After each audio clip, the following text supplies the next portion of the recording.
Why young love marries fast and separates faster.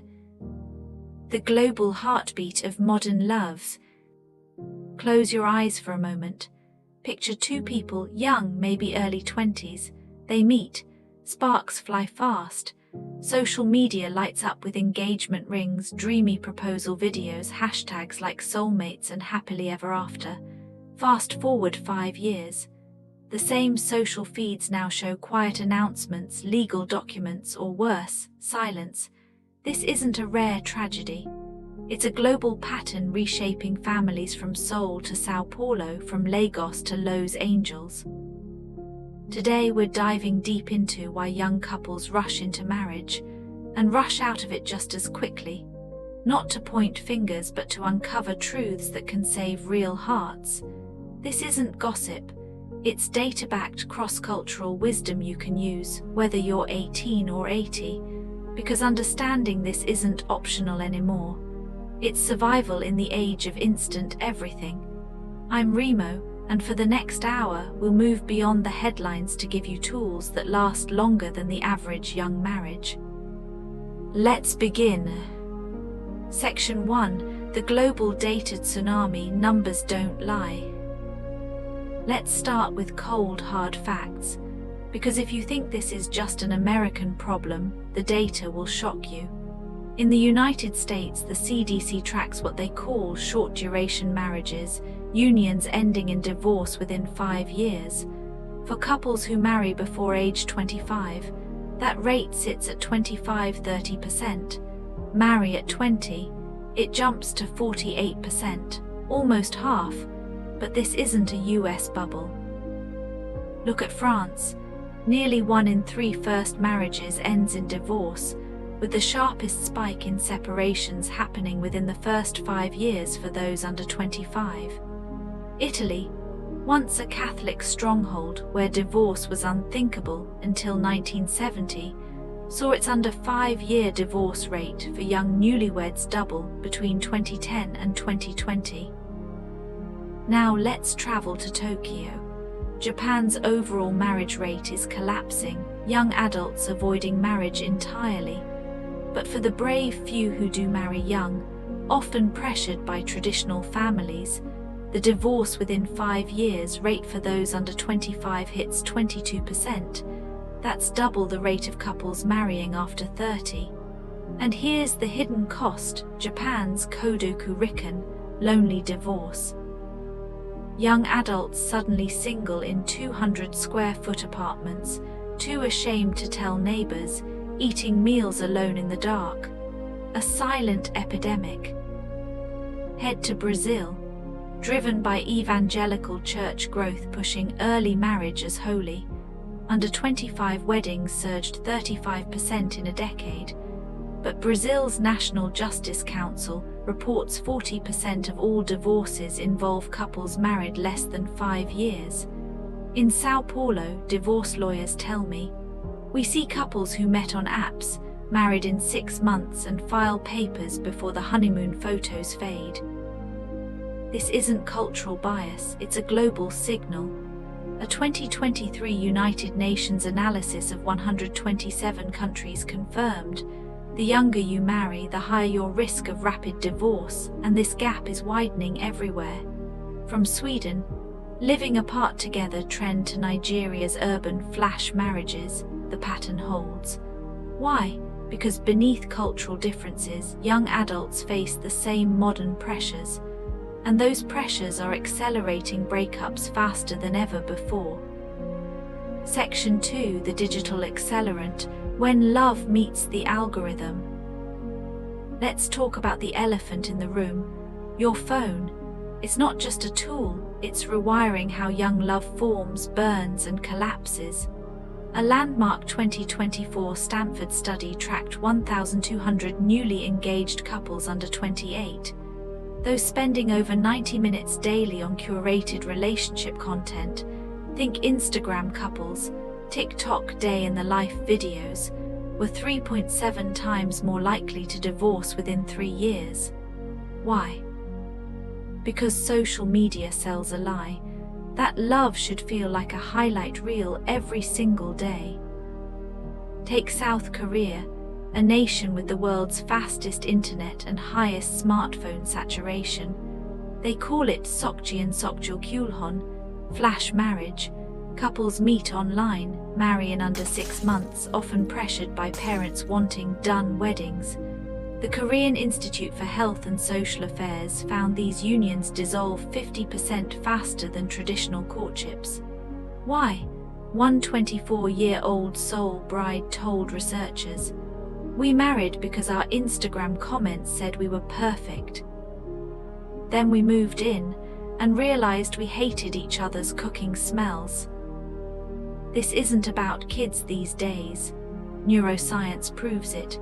When you scroll through endless couple goals, your brain gets flooded with dopamine, the same chemical hit as gambling or sugar. You mistake that high for deep compatibility. But real love, that, built on oxytocin, the calm, steady bond of shared laundry and sick days. Young couples today confuse the fireworks for the foundation. And when reality hits, the snoring, the bills, the quiet Tuesday nights, they think this isn't the Instagram version, so they bail. Here's the brutal truth: dating apps amplify this. Swipe culture trains young adults to treat relationships like disposable products. Not vibing. Next. A 2023 Pew study found 68% of young adults believe there are plenty of other options if a relationship gets hard. That's not confidence. It's a divorce mindset disguised as empowerment. When your backup plan is 3 swipes away, why fight for us? Section 3, the Societal Trapdoor, Why Marriage Feels Disposable. Let's rewind 100 years. In 1924, divorce was scandalous. In Italy, it was illegal until 1970. In India, it carried social exile. Marriage wasn't just a vow, it was an economic lifeline, a survival strategy.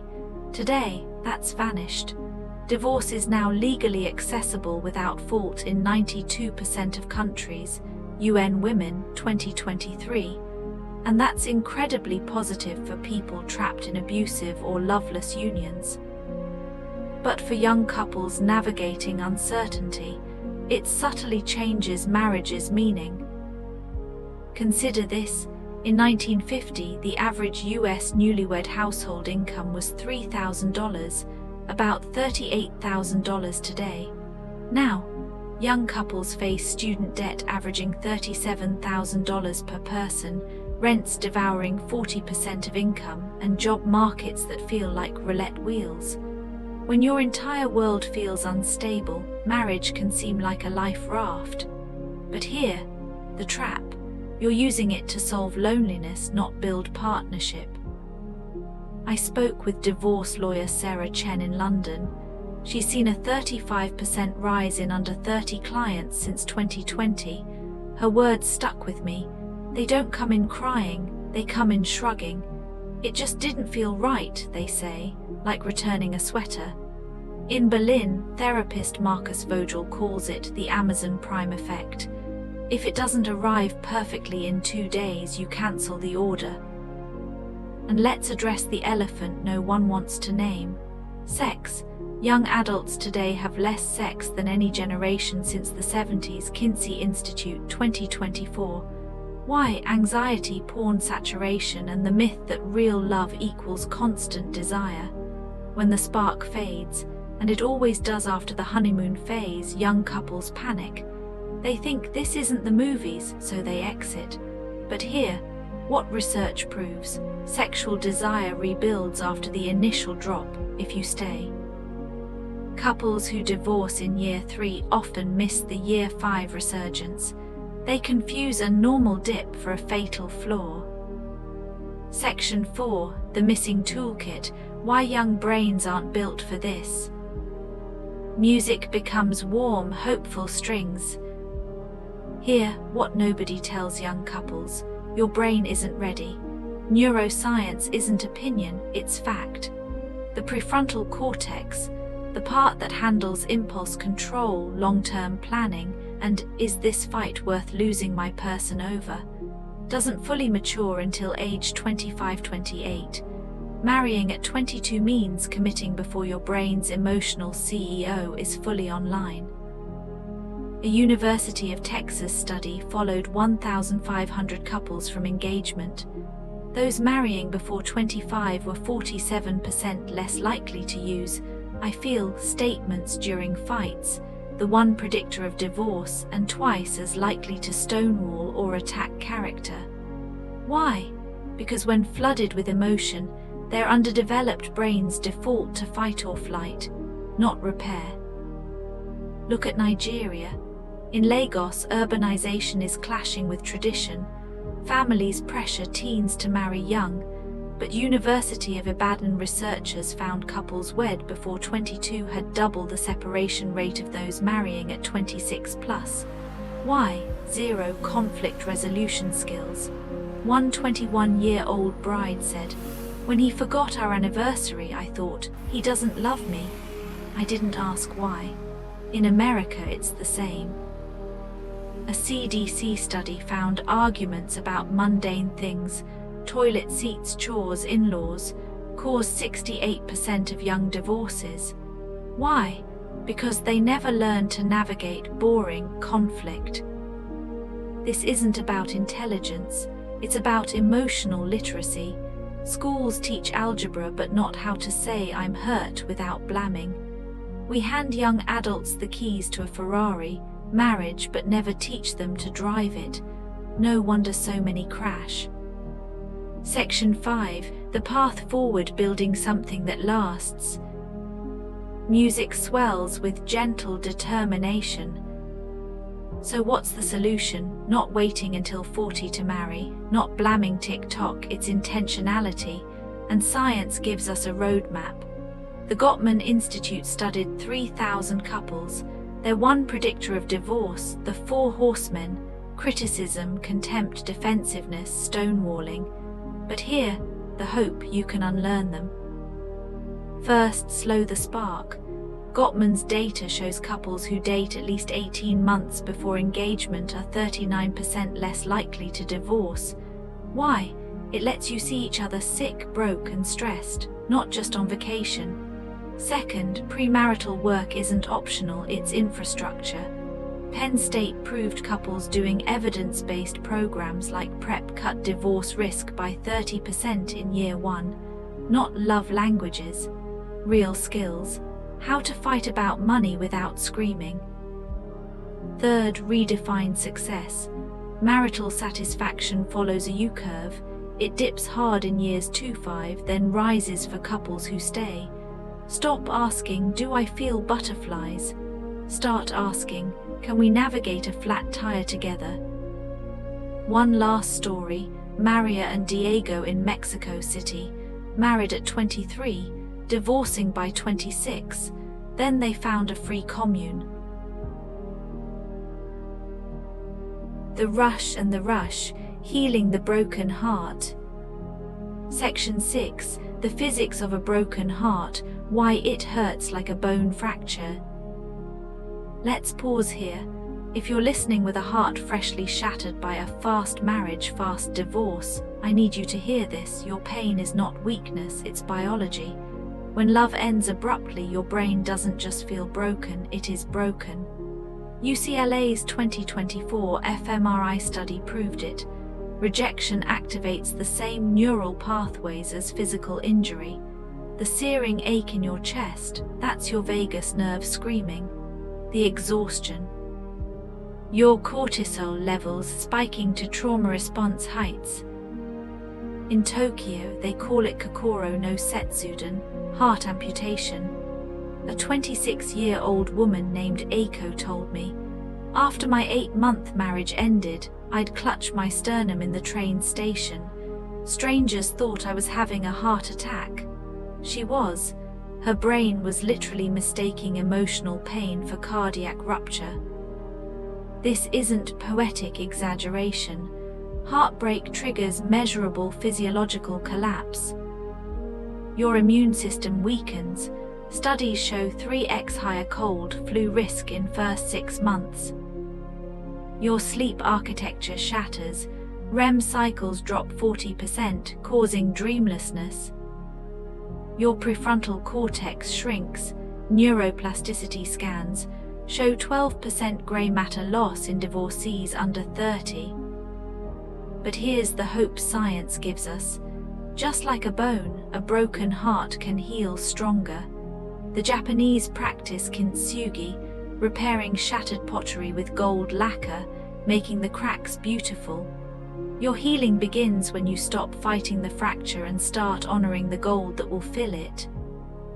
Section 7, the grief map. NAVIGATING, the 5 SDAGs that nobody tells you about. We've all heard of Kubler-Ross's 5 stages of grief, but when it comes to love loss, the journey is far more complex, especially for young hearts shattered by rapid divorce. Let me guide you through the real terrain. Stage 1, the numb fog, weeks 1-4. What happens? Your brain floods with cortisol to protect you from pain. You feel hollow, robotic, like you're watching your life through thick glass. In Lagos, they call this Iwa letter 1 B9 Grav Ru Grav, the heavy walk. A 23-year-old man named Tun described it. I'd stand in the shower for 45 minutes, water ice cold, but felt nothing. My body was there, my soul had left. Healing key: do not judge the numbness. This is your nervous system's emergency brake. Let yourself sit in silence. Brew tea, stare at trees. Your heart is gathering strength. Stage 2, the rage tsunami, months 1-3. What happens as cortisol fades? Fury erupts, not just at your ex but at yourself. How could I be so stupid? Why did I waste 3 years? In Brazil, therapists see clients smashing plates, quebra pratos symbolically. One Sao Paulo woman confessed, I drove to his office with a cake, then threw it in a dumpster. The rage felt like freedom. Healing key: channel the fire safely. Punch a pillow, scream into a river, write a letter you'll never send. Rage is your heart saying, I mattered enough to feel this deeply. Honor that. Stage 3, the ghost limb, months 3-6. What happens? You stop thinking about them, then smell their cologne on a stranger, hear their laugh in a cafe. This isn't weakness, it's neural pathways rewiring. Your brain still expects them there. In Seoul, young divorcees visit Jijangsa temple to burn written regrets. A 25-year-old bride burned hers with this note. I miss the man I thought you were. Forgive me for loving a ghost. Healing key: name the ghost. Say aloud, this is the ghost of us. Then, you are not real anymore. Neuroscience shows verbalizing phantom pain reduces its intensity by 57%. Stage 4, the hollow cathedral, months 6-12. What happens? The rage fades, the ghost visits less, but now silence, a vast emptiness where love lived. You feel unmoored, questioning your judgment, your worth. In Italy, they call this last stanza vuota, the empty room. One woman told me, I'd walk into our old apartment and set 2 coffee cups out of habit. The loneliness wasn't loud, it was deafening. Healing key: build a new altar. Not for the lost love, but for you. Light a candle. Place objects representing your resilience. A book you finished, a walk you took alone. This space isn't empty, it's sacred ground for your rebirth. Stage 5, the golden seam, year 1+. What happens? The pain doesn't vanish, it transforms. You see the marriage not as a failure, but as a necessary fracture that revealed your strength. In Mexico City, Maria from our earlier story showed me her kintsugi vase. The cracks hold the gold. Without them, it's just clay. Healing key: wear your seams proudly. When someone asks about your divorce, say, it taught me I can survive anything. Your healed heart is fixed, it's forged. Section 8, the healing toolkit, 7 science-backed rituals for deep repair. Knowledge without action is just noise. So here are 7 rituals proven by neuroscience and global wisdom traditions to heal a broken heart, not in 30 days, not with positive vibes, but deeply, durably, humanly. Ritual 1, the 10-minute sorrow backed by WHO.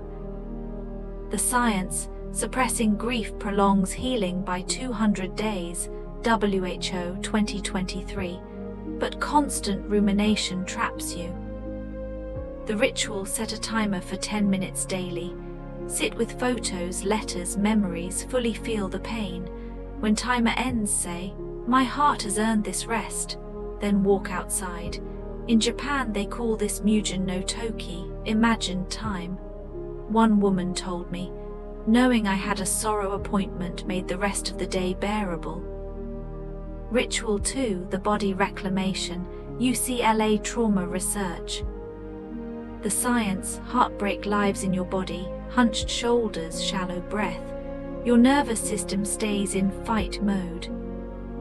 The ritual, every morning stand barefoot on grass or tile.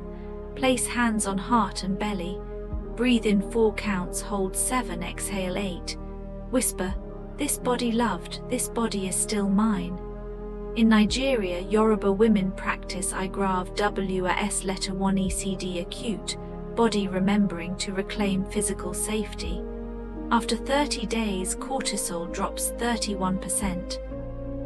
Ritual 3, the third person letter, Harvard study. The science, writing to your ex often re-traumatizes, but writing about yourself in third person creates healing distance. The ritual, start, I'm learning from society, describe your grief like a compassionate observer. I feels the ache of empty space, but also the courage to sit with it. Harvard researchers found this reduces depression symptoms by 44% in 8 weeks. One man wrote, "David is not broken, he is becoming." Ritual 4, the grief walk, inspired by Korean Sindo. The science, movement disrupts stuck emotional patterns. Nature lowers amygdala activation by 21%. The ritual, walk 20 minutes daily. With each step, name what you're releasing. Doubt, shame, the fantasy of us. At the turnaround point, name what you're welcoming. Peace, curiosity, my own company. In Seoul, divorcees walk Bijed, an altar path, 7 turns symbolizing rebirth. Ritual 5, the ancestral altar, global wisdom. The science, isolation worsens heartbreak. Connection to lineage rebuilds identity. The ritual, place 3 objects on a shelf. A photo of you as a child, your core self. An item from a resilient ancestor, e.g., grandmother's thimble. A symbol of your future self, e.g., blank journal. Light a candle, say, I come from strength, I walk toward strength. In Brazil, candomblé traditions use this to honor orixás of resilience. Ritual 6, the and practice therapy breakthrough. The science, binary thinking, I'm ruined vs. I'm fine, stalls healing. The brain heals in paradox. The ritual, replace but with and. I miss them and I am safe. This hurts and I am growing. I failed and I am worthy. Therapists in Berlin call this das und, the and. It integrates pain and hope, reducing anxiety by 38%. Ritual 7, the first no, your sovereignty reset. The science, after divorce, people often overgive to feel worthy of love. This re-traumatizes. The ritual, for 7 days, say no to one small request. Can you cover my shift? Want to grab drinks? Start with, I need to honor my energy right now. In India, widows practice mourner, sacred silence to reclaim voice. One woman said, saying no to coffee felt like reclaiming my soul. Section 9, the love that comes after, when your heart RELEANS2 trust. Now the question you're whispering, will I ever love again? Not the frantic, dopamine-chasing love that got you here, but the deep, resilient love your healed heart now deserves. Let's talk about Kenji in Kyoto. Married at 22, divorced by 24. For 18 months he refused dates. Then he met Emmy not on an app but at a kintsugi workshop. Their first date, repairing broken pottery in silence. Kenji told me, I didn't ask her about her ex, I asked, what cracks make you shine? They married at 31, not because they found perfection, because they honored the breaks. This is the new love language, vulnerability as strength. Neuroscience shows healed hearts have higher oxytocin receptors. They bond deeper, communicate clearer, weather storms calmer. Your broken heart isn't damaged goods, it's pre-seasoned for love. But there's one rule, never use a new person to fix the old pain. That's how cycles repeat. Before dating again, complete this sentence. I am no longer responsible for ex's healing. My heart is mine to protect. Write it, burn it, bury it. When you're ready, look for partners who speak calmly about their past relationships, no villains, no saints. Ask you about your healing journey, not just your availability. Respect your no without punishment. This is settling, it's sacred discernment. As the Yoruba proverb says, a burnt child fears the fire, but the wise child learns to build a safer hearth. Your hearth is ready.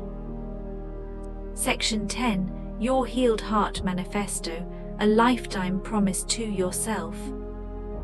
Close your eyes, place a hand over your heart. Feel that rhythm, that's your survival heartbeat, the one that kept you breathing through the darkest nights. Today I invite you to make a promise, not to a partner but to yourself. A promise written in the gold that fills your cracks. I'm Remo. Do solemnly vow to my own heart. I will not confuse loneliness with love. I will honor my no as sacred ground. I will speak of my past not as a wound, but as a classroom. I will never again mistake fireworks for a foundation. I will trust the timing of my healing, not the world's rush. And when love returns, I will build it not on sand, but on the unshakable bedrock of knowing myself. This is not the end of my story. It is the beginning of my wisdom. This vow isn't poetry, it's neurological reprogramming. Every time you speak it, you strengthen new neural pathways, ones where you are the hero of your story. In Berlin, therapist Dr. Lena Vogel has clients write healing vows on biodegradable paper. They burn them, then plant seeds in the ashes. One woman's vow grew into a cherry tree, sakura, symbolizing life after loss. Your vow might look like, for the 24-year-old in Sao Paulo who divorced 6 months post-wedding, I will date 2 years before saying yes to a ring. For the 26-year-old in Lagos whose marriage collapsed under family pressure, I will choose my peace over their expectations. For the 22-year-old in Seoul whose flash marriage left her ashamed, I will speak my truth without shrinking. This is how we break the cycle, not by avoiding marriage, by entering it from wholeness, not hunger. The golden seam. If you take one thing from this hour, let it be this: your broken heart is not a tomb, it's a womb. From its darkness, a wiser, stronger, more radiant love is being formed, not for someone else but for you. The world will try to shame your divorce, minimize your pain, rush your healing. But you now carry ancient wisdom. Cracks are where the light enters. Gold is forged in fire. And the most revolutionary act of love is choosing yourself again and again, until your heart beats not for someone else's approval, but for your own unshakable worth. Go now, tend your gold. The world needs hearts that have been broken and healed.